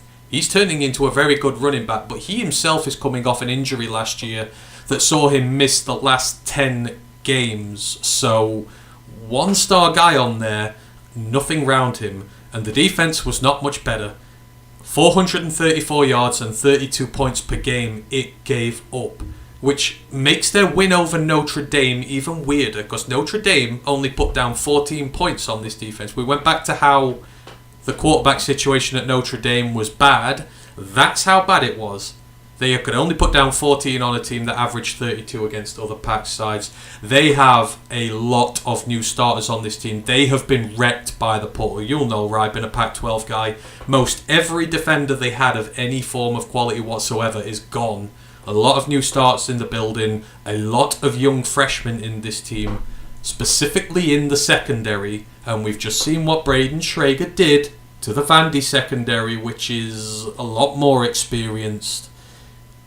Can Hawaii upset Stanford? No. Despite everything you've just told me, I'm going to take the Cardinals. And I think this is going to be a weird, ugly game. And I think Stanford are going to go out there and do their best to make it ugly. And I feel like they will be very unconvincing. They will play poorly. But I feel like they will squeak past Hawaii, who will just fall short of causing a huge upset. Well, everyone will be glad to know that everything is right with the world. Brent has put in, as usual, I disagree, Utah in a tight one. Me and Brent disagree. That means all is right with the world and you should be happy. We disagree with these a lot. Oh, I don't know. You know what? No, I believe in Hawaii. There's a reason I finished last in the pick watch last year, because I made a lot of these heartfelt decisions while not trusting my, probably actual judgment. But I think Stanford are a bad team. They nearly beat Vandy on the road. And I think Vandy are a better Power 5 team than what Stanford are. And I think if they can cut out the mistakes, specifically the mismatches here, Shager is going to pick on that secondary big time. And I think they will put up enough points that even if Stanford can get something going, that they can win this. I believe in the Rainbow Warriors. So me and Ryan are diverging again. Ryan goes Stanford. I go Hawaii. As a quick aside, I didn't actually know Emmitt Smith's son was in college football, but here you go, he's at Stanford as well. It'd be intriguing to watch this year, see whether he can be like his old man. Yeah, he's going to be busy. Probably going to get a hell of a lot of carries. Because their quarterback room, like, I can't name any of their starting quarterbacks on the depth chart. I can't name any of their offense whatsoever, so that says... And I can usually name at least a few from every college team. I can't name a single one from them. We'll have to see if he can follow in the footsteps of Frank Gore's young son, who is absolutely killing things at Southern Miss. Right, let's move it on and see if we can... I think we're going to agree on this one. It's prime time, Ryan. Colorado coach Deion Sanders ready to take on his first game, travelling away to last year's beaten Natty finalists, TCU, who... We all know what's going on with Prime. Shedeur Sanders, he's got a very good quarterback. His son is there. He may be one of the best quarterbacks in college football when he reaches his ceiling. But this entire Colorado team is new. You watched the Pac-12 last year. You know how bad this Colorado team is. You don't just fix things in the blink of an eye. The primetime show is there. They are the team to watch it. I believe it is College Game Day that is focusing on them, if I'm remember rightly. So this is going to be a lot on. But TCU, people are going to sleep on them. So there's a lot of loss there. But coming into this season, this is a team that you don't overlook. So everyone mocks TCU for how they lost in the Natty. But in the college football playoff era, only Alabama, Georgia, Ohio State, Clemson, LSU, and Oregon have made that final. They got there on merit, beating Michigan. And they were not, and this Georgia team is just quite frankly freakish in how good it's been. So this is not some team that was exposed as massive frauds who are coming into a season that have lost a lot of talent. They are dangerous this year. So at quarterback, yes, they've lost their quarterback Max Duggan, but he was not actually meant to be quarterback for this team last year. That was Chandler Morris, who started the season. Big hopes around this guy. Great pocket passer. Got a great arm on him. He is fit and healthy this year. So they're getting the starter that they wanted to start last season. So quarterback, you're not really going to see a regression there. You've got Kendall Briles, who's coming in as the new offensive coordinator for Sonny Dykes. He has just been at Arkansas. I watch Arkansas all the time because of KJ Jefferson. I know what a good job he's done there. He is going to come in. He's going to do real good things with this offense. And then you look at the defensive side of the ball, they're returning 70% of the team from last year. And I know the defense wasn't their strong point in there. They've lost a few of the playmakers, but for the most part, this is going to be a very experienced team that has just gone to the Natties, have pulled off some big upsets there. They've still got a lot of this team left. But it's Coach Prime who knows what's going to happen. Ryan, can he be an insufferable so-and-so and upset them this week? TCU are heavy favourites. They're at home. What do you think? TCU hangover. I'm taking the Buffs. I'm thinking Shedeur Sanders is going to go ham on that secondary, to be honest. I think Colorado are going to win. Oh, no. I think TCU for me have been good with most of their star players, and I love Sonny Dykes. But I think Brian, like I say, has got such a huge eyes on him. He's got so much to prove as well. He has talked so much, and he's going to go out there and he's determined to back it up. Yeah, I'm a Shedeur Sanders believer. Like I say, Travis Hunter as well. Like I say, I think he could have a massive game. Like I say, his first real game in the spotlight. So, yeah, I think TCU will be fine this year. But I feel like that the hangover, they're about to get a rude awakening at home.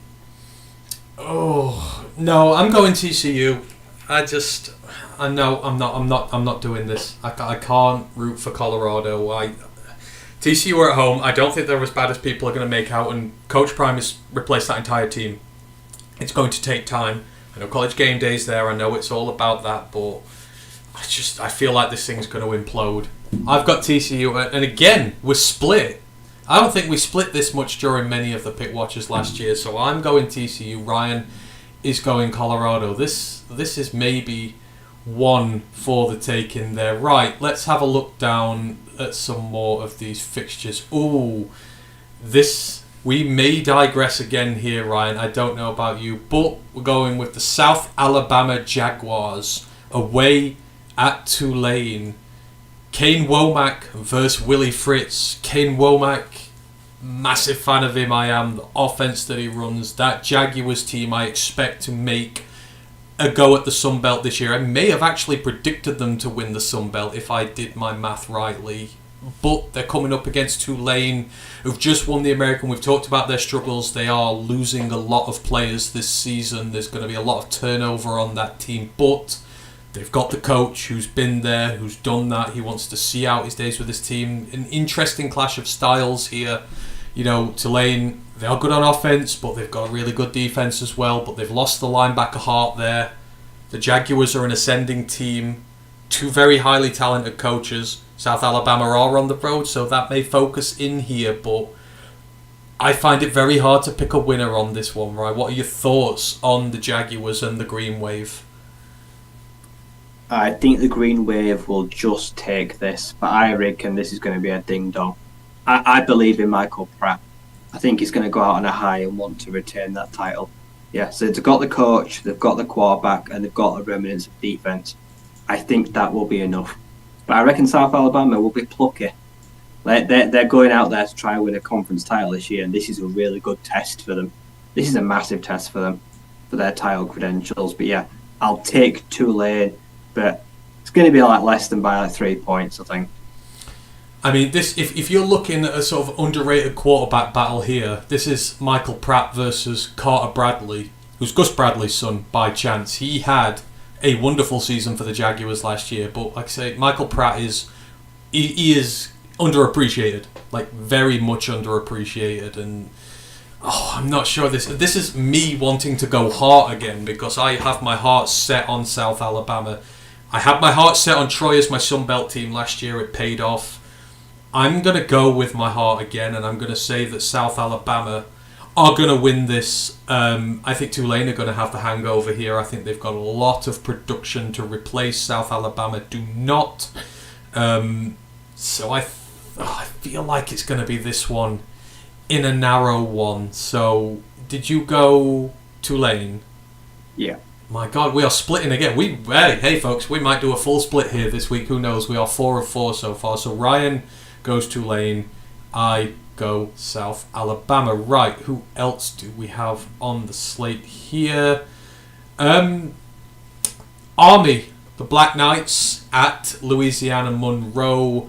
The Warhawks, we've seen the service teams. We know they are all changing the style of offense they play at the minute. Obviously, Army, the Independents, Louisiana Monroe are playing in the Sun Belt. I'm pretty sure it is. Am I getting mine right? Yep, Louisiana Monroe in the Sun Belt there.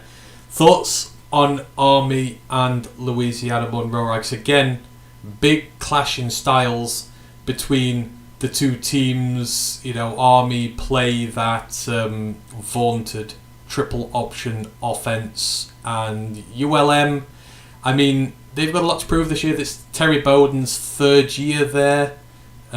He's doing all right with them, but they were a bad team last year. The total offense was 112th. The total defense was 110th. You've got a new quarterback in Gia Wright. You've got a lot of turnover on this team this year. He's probably one of the ones who's maybe on a hot seat this year. But then again, Army, on the road, these service teams, they're undergoing transition themselves. This is a tough one to call. My first question was going to be, is this in West Point? No, Army are on the road to ULM here. Ooh. See, I know what Army are, and I know what Army are. I know what I get with them. So, yeah, 10th year, Jeff Munkin, I'll take Army in a low scorer. I just think the defense, like you say, can cause problems for an offense that, it was rotten last year.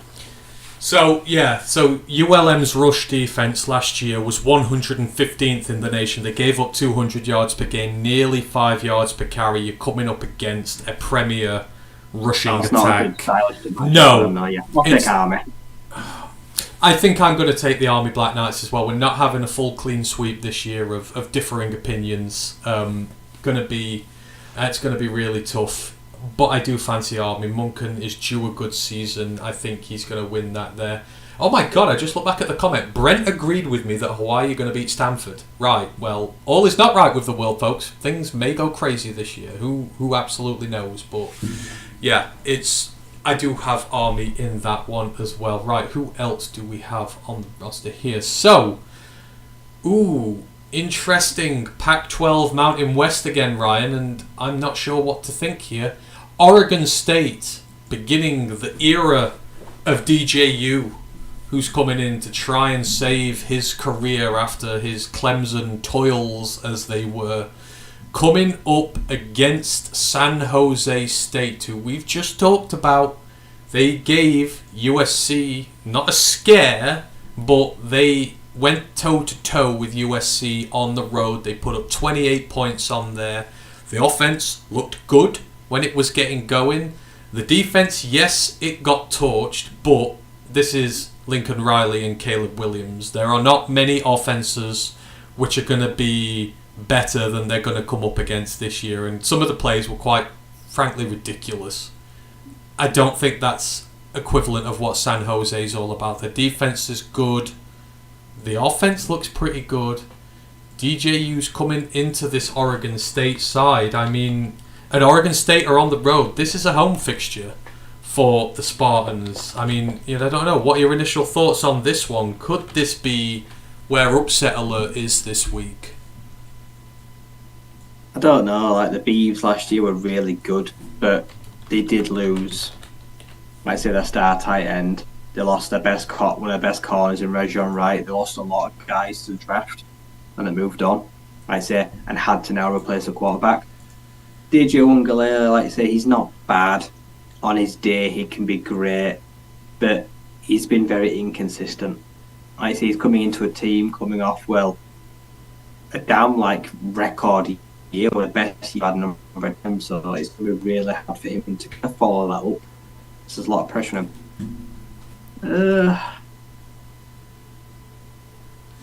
So just to put it this way, they bring back 4 of the offensive line. Oregon State do. It was one of the best in the Pac-12 last year. You've got DJU in there, who he's not been awful. He's been serviceable and middling. You've got the running backs returning, so the offense is actually in a pretty good place there. Like I said, it's with the defense. They were the best defense in the Pac-12 last year. In total defense, they were there with everything. So the pass rush wasn't there. That was the issue with them. It was the pass rush. They were really good at the bend not break stuff, but getting the actual pressure, getting to the quarterback, getting bits on there was trouble. So you'd say the offense is in a good position. The defense it could be good again. Who knows? But I'll take the Beavs. I think San Jose State though will make life really, really hard for them. I think I'm going to as well. I think for me, Oregon State, they are a decent side. I do fancy that if I'm going to put an upset alert out there, I would say that this might be the one that I'm really going to pull the trigger on. But I think I'm with you. I do like DJU. I'm not one of those who's been really, really down on him. I just think it's not quite happened. Who knows? Michael Penix has gone to the Pac-12 and resurrected his career. Bo Nix has gone there and resurrected his career. It's a place for some of these struggling guys to go and sort of get everything back on the beat together. So, yeah, I'm going to take Oregon there with that one as well. So Oregon State sweep there. Right, who else do we have on the schedule? UTSA at Houston. So, I mean, this would have been an intra-conference thing this year, but of course Houston have now made the move to the Big 12. This is going to be their debut, as it were, in there. But UTSA, we've talked about UTSA a lot. I love what they're about. I think they're going to go and win the American straight out the bat this year. And this is not them coming up against a Big 12 team. This is them coming up against a team that was in the same conference they were last year, who were in their first year in the Power 5. They've lost Clayton Tune, the star quarterback. He is gone. UTSA have got their star quarterback in Frank Harris. I mean, Houston, it was all about the offense, really, wasn't it? And now the quarterback's gone. They've got to replenish that. The defense was susceptible to giving up big scores. Just think about the big game they had with SMU. It's not the greatest in the world. And UTSA are coming into this with a lot of power. I'm just going to go straight out and say UTSA are going to... I'm not even going to call it an upset because it's not Group of 5 versus Power 5 for me. It's just too soon after the move. But what are your thoughts? UTSA on the road at Houston. Well, give me UTSA by a couple of scores. No Clayton Tune, no Tank Dell. Houston's defense was bathwater last year. Yeah, the Cougs are in trouble this year. Cougs are going to be bad. I'm saying now the Houston Cougars, I think, are going to be bad this year. UTSA, I think, will sweep them pretty comfortably aside. Right, so we're starting to get on a bit of the same page here after a few where we were not thinking alike. So, I think, by my accounts, we have about 3 more to go here. So, we've got a couple of very intriguing quarterback battles this week, Rye. The past versus the present in terms of college football. It's the Carolina rivalry. UNC at South Carolina. We know everything about what UNC is about. Drake May comes into the season as quarterback 2, where Sam Howell was a couple of seasons ago. South Carolina, Spencer Rattler is undergoing a renaissance there. This is a team that was really good down the stretch last year. The offense was good, the defense is good. Both sides of the ball look complementary. They pulled off some very big wins towards the end of last year. But then with UNC, I know they are on the road. You've got the offense, which is just phenomenally good. Drake May is primed to have another big year. It's can that UNC defense keep Rattler and that out and keep the score low enough for them to compete in this? Because they are not favourites for this. South Carolina are the SEC team. It's going to be tough, but 2 quarterbacks with a lot to prove this year. One to go maybe top of the draft, one to just get drafted, who was potentially told he might be top of a draft once. It's intriguing clash this weekend here in Carolina. This is my ranked upset. The ranked team is falling. I think South Carolina are dark horses this year. And outside of Drake May, what has UNC got? Josh Downs is gone. Who's going to be the next leading receiver? Who's the biggest threat? Corrales, I think the other receiver's gone. So, yeah. I think Spencer Rattler is actually going to have quite a good year, surprisingly. I think he's going to have another bounce back year, and the Gamecocks could actually be quite surprising. So, yeah, I'm going to take South Carolina. I think the 21 ranked UNC are falling this week. I wouldn't even have had them ranked if I was honest. I mean, I'm going to be honest. I probably should have checked this beforehand, but I would have assumed that South Carolina would have been the higher ranked team out of these two. No, they're ranked.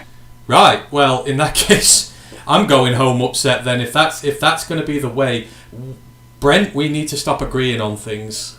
He's gone Army and he's gone UTSA by double digits. This is going to be... We're agreeing far too much, me and you there, Brent. I'm saying I think South Carolina are going to win. This is not a knock on Drake May. I think he's going to be great, but UNC, until they prove that, like Lincoln Riley, they can create some form of a semblance of a competent defense, you're just going to struggle to win games like this. And I think South Carolina showed at the end of last year just how dangerous they're going to be. I think they're going to upset them if that's what we're going to go with. So South Carolina sweep along the board there. We've got 2 more fixtures, I think, to do. Make me just check that I've missed one out. Couple of intriguing teams this year, Ryan. The next one, Louisville at Georgia Tech. Obviously, Louisville starting the post-Malik Cunningham era. Scott Satterfield is coming over now as the new head coach. Obviously, there was a lot made about this towards... No, sorry, he's just gone. Who the hell did they get in now after that? So... Brown? It was Lewis Brown, was it? No, was it not Brown? Jeff Brown, was it? He's back there. Yes, he is. It was Purdue's head coach, wasn't it? Yeah, they played each other in the ball game, didn't they? That was awkward. I did all my notes for these games apart from this one. I completely forgot. So yeah, Brown comes over. So we know, again, sort of what Louisville is all about. They love to run with a dual threat quarterback. They love to be good on... they're just like UNC. Great on offense. A little bit more susceptible when it comes up to playing against the pass. So I've got the quarterback, Jack Plummer, who is the quarterback there this year. You've got a lot of new guys on there. You've got some really good transfers in. So, I mean, Jamari Thrash is going to be the guy to watch out for here. Georgia State, he comes across with Georgia Tech. They're another one of those teams who've been struggling. Let's say you got Brent Key there. It's his second year. Obviously, it's a new project for him. So you got two new head coaches, two teams who really need to sort of do a lot more. So they lost Jeff Sims to Nebraska, the quarterback. I know we were never really high on him anyhow. They've, still to get a new guy in there. This is two teams who are middling, who I'm struggling to sort of work out at this moment in time because I don't know how much the philosophies are going to change with them because I've not really done much work on the ACC guys, but I don't know. What do you think about these two? Georgia Tech are the definition of insanity. Keep trying to repeat the same thing. It don't work. Their offense is bad. Like I say, Jameer Gibbs, like I say, he bailed on them, like I say, because the offense was stagnant and he was the man. Like I say, Jeff Sims, now gone, now the starting quarterback.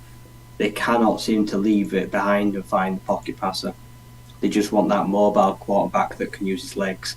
And the defense has never been good enough. And the Yellow Jackets, they're a whipping boy, I think. They have been the last few years. They've had their ass handed to them quite a few times. And Louisville, going to be intriguing this year, like I say. They stole a really high respected head coach. And then they went out into the portal. And they went out and got some pretty big household names. I think, give me Louisville by quite a lot. I think they're going to hand out a bit of an ass whooping. But I think Jack Plummer is a decent quarterback. Like I say, he's not the style they've had before. He's definitely not Lamar Jackson or Malik Cunningham. He's not a dual threat kind of guy. But he's serviceable. Yeah, in other areas, they got in some pretty big names. So, I think the Cardinals are going to be a team to watch this year. They loaded the secondary. I mean, Storm Duck's now there. The North Carolina guy everyone was talking about. They got Cameron Kelly from Virginia. Got Devin Neal from Baylor. You got a lot of guys who've started a lot. They've got star guys in there themselves. Yeah. So you've got Jarvis Brownlee, who was the guy there before. He was really good last year. That secondaries, they've really gone to means to try and protect themselves this year because they've struggled against the pass at times. But like Storm Duck, that's a big acquisition for them in conference as well. It was a bit weird when he left UNC. They committed somewhere else and they left them for Louisville. Yeah, so again, they've got a new head coach, they've got no coordinators, Malik Cunningham's gone, but I just think they might be better in the post Malik Cunningham era. You see some teams, they're almost tied to a quarterback and their success there. You look at Schrader at Syracuse and stuff like that. You feel like when they get away from them and they have to be a bit more versatile in what they do and a little less one-dimensional, things can get better. So I'm going to go with Louisville for this as well. So we're on kind of a clean sweep here. So I think the first 4 we disagreed on. The next 5 I think we've gone almost like for like since then. So we've got one left, and I've deliberately left this one till the end because it concerns a specific member of our podcast as well. And of course we're talking about the neutral game this weekend. LSU versus Florida State, the big one. Obviously, last year, LSU screwed up that field goal at the end. Florida State got away with a win that maybe they shouldn't have. in that one. But I mean, there's a lot to talk about with this one, right? First of all, two quarterbacks who are in the Heisman running. Jaden Daniels, your former Arizona State Sun Devil, once upon a time for LSU. Jordan Travis, who, has proved me wrong. I'll just say he's done that on Florida State's side. This may be the biggest quarterback battle in college football this weekend, against two guys who may go for the Heisman. And two teams that will think they can make the playoffs. These two will have legitimate playoff contentions, and when all is said and done and the committee is talking, if these two are trying to get the number 4 spot, this match will come down to, it will carry a lot of weight on this meeting. Whoever comes out on top here gets a big old jump in the race straight away. I say the SEC West and the ACC. And yeah, these are two quarterbacks also, I say, have got pretty high draft aspirations. So yeah, two loaded rosters. I say LSU, they've been hit with that suspension, haven't they, this week to a key defensive player. Mason Smith, like their star guy. Yeah, that's a big old loss, is that? But yeah, this is going to be fun. I say this is going to lay down the ground for this season. I'm saying go Noles. So you can put me down for Florida State. I like John Travis. I like their run game as well. I think they might be a little bit better on the ground. I mean, that's so sort of to give the background to anyone in the pick watch who's wanting to sort of make a decision on this. Obviously, with LSU, the defense is where it's at. I mean, Harold Perkins, you've got to keep him quiet, right? Maybe the most destructive player in college football. He's Will Anderson 2.0 on his day on that LSU defense. Yeah, sacks, tackles for loss, interceptions, passes defended. He could do it all. He is like a jackrabbit. He's like a loaded cannon that gets just fired out. And yeah, he was one of the. I think he's going to be the best linebacker in the nation this year. He's going to be going for the best defensive player in the year award. So yeah, last year we saw glimpses of it. I think this year will be the year it all comes together. But I see like holes like the secondary. I'm not totally sold on the LSU secondary. Like I say, last year we did see it exposed at times.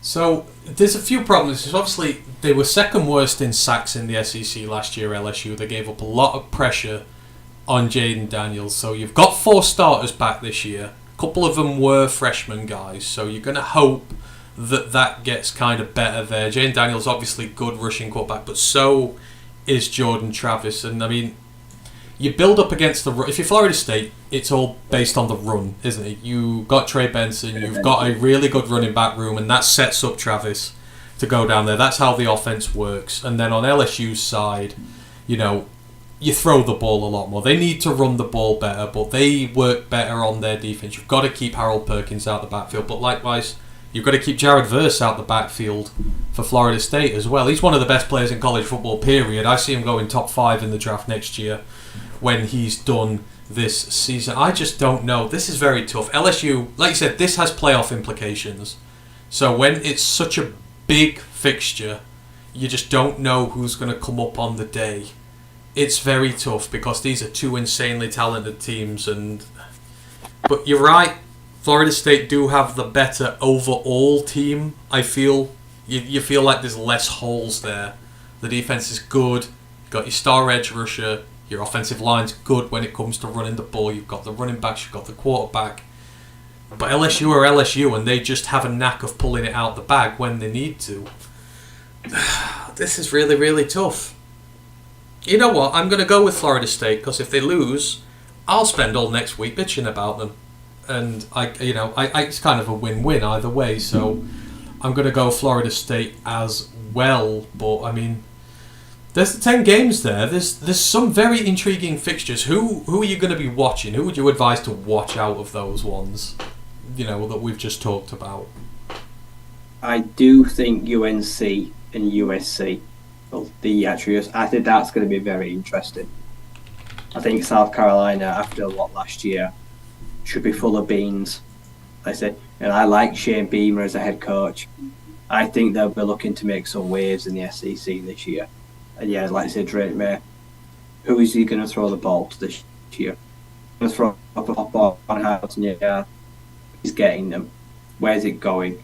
He's going to have to work a little bit harder this year, I think. And if he's going to be the second or third overall draft pick in the draft this year. But yeah, that's certainly one of the more intriguing games this year of the first slate. Yeah, I think if I'm going there, then LSU and Florida State's obviously the really, really, really big one, which you should watch because there's so much talent on there. Outside of I'd say South Alabama and Tulane, if you get the chance, watch it. I think that's going to be a very exciting pairing there. And of course, we're going to keep an eye on TCU and what they do against Colorado because, of course, Coach Prime is going to be everywhere. And I think low-key, if you want an exciting one, Hawaii at home to Stanford. That's where the upset's going. I'm going to put all my stock in a Hawaii upset over Stanford this week. Well, like I said, outside of that, most of the ranked teams are playing, sort of nobodies. But to end it off, I'm going to go through all the main ones. Let's see if there's a really big upset on the books, right? I think we can make this a new segment. We'll do this. The really, really out there upset amongst some of the big ones. So, in terms of the rankings, Georgia are at home to UT Martin, FCS. Michigan are at home to East Carolina, the Pirates. Ohio State are away to Indiana, but they've cleansed them the last few seasons. Alabama are at home to Middle Tennessee. USC are at home to Nevada. Penn State are at home to West Virginia. Washington are at home to Boise State. Texas are at home to Rice. Tennessee are at home to Virginia. Notre Dame are at home to Tennessee State. Oregon are at home to Portland State. Kansas State are at home to Southeast Missouri State, is that? I think it is. Wisconsin are at home to Buffalo. Oklahoma are at home to Arkansas State. Ole Miss are at home to Mercer. Texas A&M are at home to New Mexico. And then Iowa, I don't know why Iowa are ranked, but they are at home to Utah State. Is there any ones you hear in there where you think that's where the big upset's going to happen? There's going to be something that may go down this year with them. I feel like West Virginia is a really good test for Penn State. I feel like that's going to be quite an interesting first hurdle for them. That's a potential banana skin if I've ever seen one. A rookie quarterback against a seasoned veteran Big 12 side. Let's see how big the lights are for him, for Drew Aller. Is that where you're going? You're going, the potential upset is West Virginia at Penn State. I mean, I've put all my stock in Penn this year. And I could just lose that to screw my season up. You know what? Virginia against Tennessee. I just do not buy the Joe Milton hype yet. I am not in on it. That team has lost so much this year. The expectation is right up on them. And I know Virginia have lost Brennan Armstrong and they have not been great, but I think that could be the one there. So I'm going Virginia to upset Tennessee. Ryan is going West Virginia to upset Penn State. That's our new, completely out there, really bad upset take that we could potentially do there. So that's going to be absolutely intriguing. But I don't know about you, Brad, but I'm just looking forward to a nice, clean slate this weekend. It's going to be, this week going to be fun. There might not be a lot of big upsets on the cards, but we're going to see a lot about some of these teams that are going to tell us about how this season's going to go for them. Yeah, we're going to learn a lot about a lot of people, a lot of teams this week. Right. Now we've seen that Ryan Day has named his first ever actual starter. I think Ryan Day is on a hot seat because for once he's actually had to pick his own starting quarterback.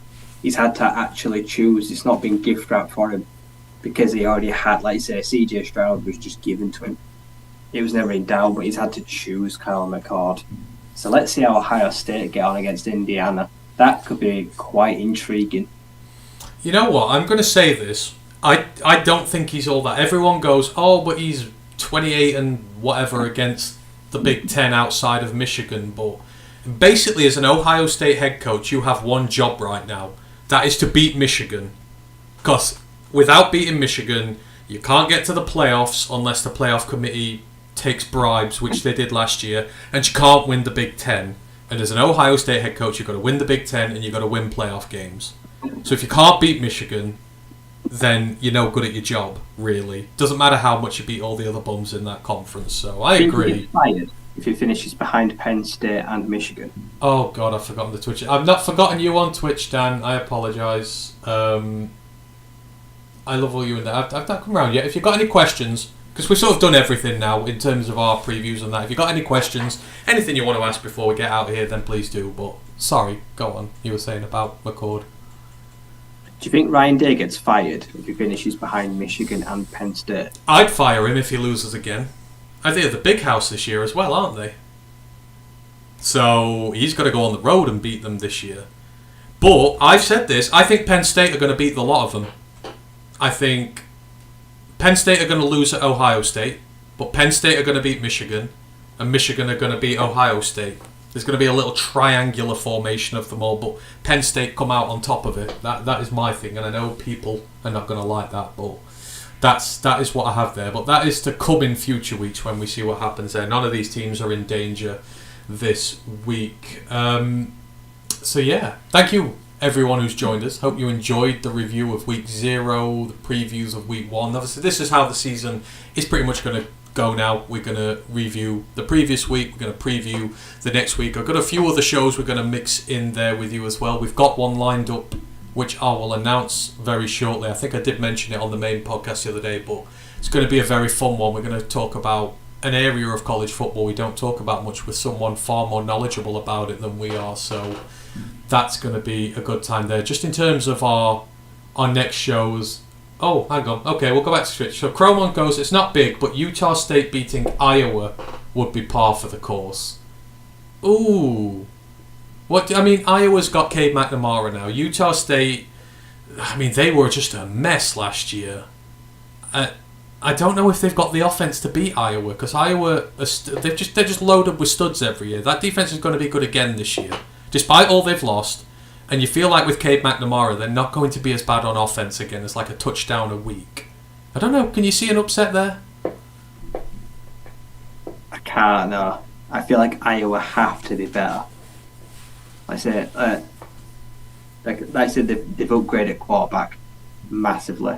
Like I say, that ginger clown they've been rocking for the last few years was just dreadful. Cade McNamara is a huge upside. And then their defense, again, is stacked. Got one of the best corners, best weapons in the entire nation, Cooper DeJean. Now, I think Iowa have to be better this year. They have to be a serious threat in the half of the Big Ten, just because of Cade. Yeah, no, I agree with that. They fully have to. Right, there is one thing I do need to do. Dan, I apologise about this. Dan did ask us. He tagged us actually earlier in the week. So the rankings came out. So now week 0's in the bag.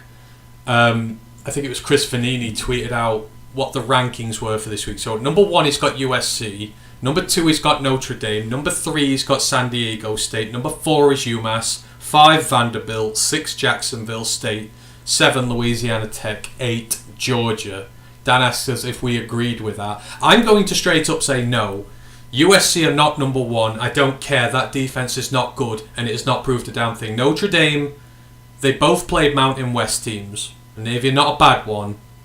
Neither is San Jose State. They're about on par with one another. Notre Dame absolutely obliterated Navy.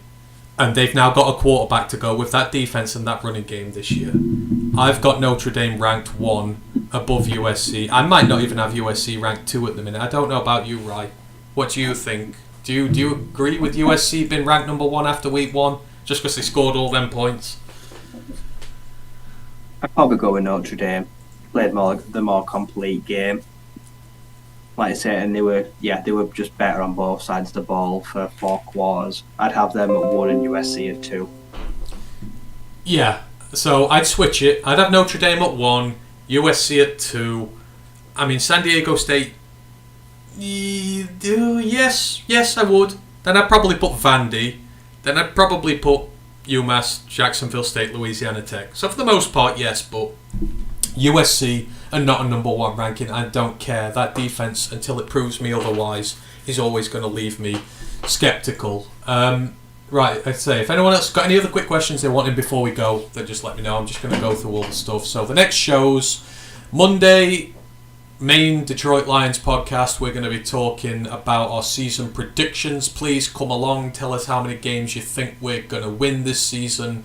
It's going to be a lot funner than it's been the last 2 years. And then me and Ryan are going to be back shortly. We'll be back next week, talking about week 1, looking at week 2. As always, like I said, don't forget, if you want position groups scouting out, if you want players scouting out during the season, just hit us up, just let us know. Maybe it's a particular player, maybe you think the Lions need a linebacker or something next year and you want us to take a look at them. We will be doing that sort of stuff as well, so just let us know. There are a lot of people in here who have asked us before and we've done breakdowns for them, so please get them in there, let us know, and we will sort them out for you. Thanks ever so much, everyone, for who's joined us. I don't think there's much in there. Brent's put West Virginia over Penn State just to annoy me, because I've said that Penn State are going to win the Big Ten, so... you're in for a shock this season, Brent. Michigan going down. This is the year of Drew Aller. This is the year of the Penn State Nittany Lions. 100%. Thanks to you, Lisa. Thanks to you, Brent. Thanks to you, Cromon, Dan, everyone who has been around. We really appreciate it. And you know where to find us on Twitch, YouTube, Twitter, all that good stuff. Just find us at Roar of the Lions UK. Obviously, find us at roarofthelionsuk.com. Our website. We got a lot more articles and that coming out now. I think Ash is preparing his first one for the season.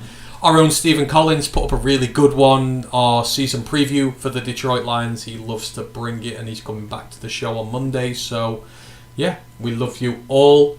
Thanks, Cromon. Thanks, Dan. Thanks, Lost Oceans. Thanks, everybody who has been in the chats with us. And we shall see you again soon. Have a lovely rest of the week and weekend, and we shall see you then. Take care, and one pride.